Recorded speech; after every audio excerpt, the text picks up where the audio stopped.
Filmmaker Roman Polanski has been arrested on a 1970s sex charge. Swiss police picked him up when he tried to attend the Zurich Film Festival. Now he faces possible extradition to the United States. Criminal defense attorney Steve Crone has represented a lot of celebrities in high-profile cases, and he joins us now from Los Angeles. All right, good to see you. Well, this is really interesting because Roman Polanski pleaded guilty to this crime of sex with a 13-year-old in the 70s. How has he escaped extradition all these years while he has been living in France? Well, Frederica, there's a long story here. At first blush, when you hear about somebody having sex with a minor, most of us would say throw him away and lose the key. But what happened was he had an agreement with his lawyer and with the district attorney and the judge. And unbeknownst to him, the judge was getting information from another DA who had nothing to do with the case, and this was being done in private. And that didn't come to light until just a year or two ago when there was a documentary that showed that this other DA was giving information to the judge unbeknownst to the parties. So interesting. Now, Polanski left the country when it was clear that he was not going to get the sentence that he had been promised by the judge. Things were changing, and he panicked and he left. Now, he's been in France living comfortably for 30 years, doing movie work and traveling around.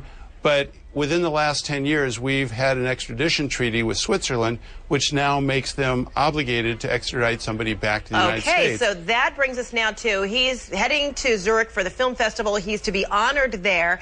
Apparently, the U.S. has been working with Switzerland, perhaps anticipating this honor, this film festival appearance, and thereby now we have this arrest? Yeah, I don't think he was expecting to be honored by the golden handcuffs. I'm sure that took him by surprise. And now he's got to make a choice, he and his lawyer.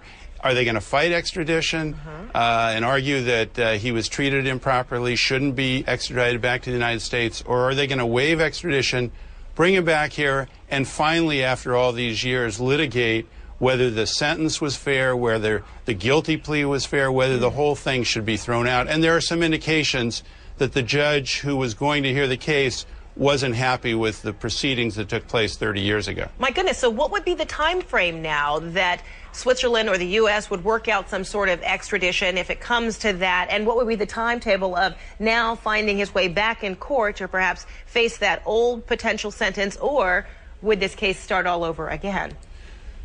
Well, as far as the time frame, it's going to depend on whether they fight extradition or not. If they fight it, then there'll be a hearing and proceedings in Switzerland. If not, then the United States has 30 days to come and get him. That means sending some marshals to Switzerland and escorting him back to the United States.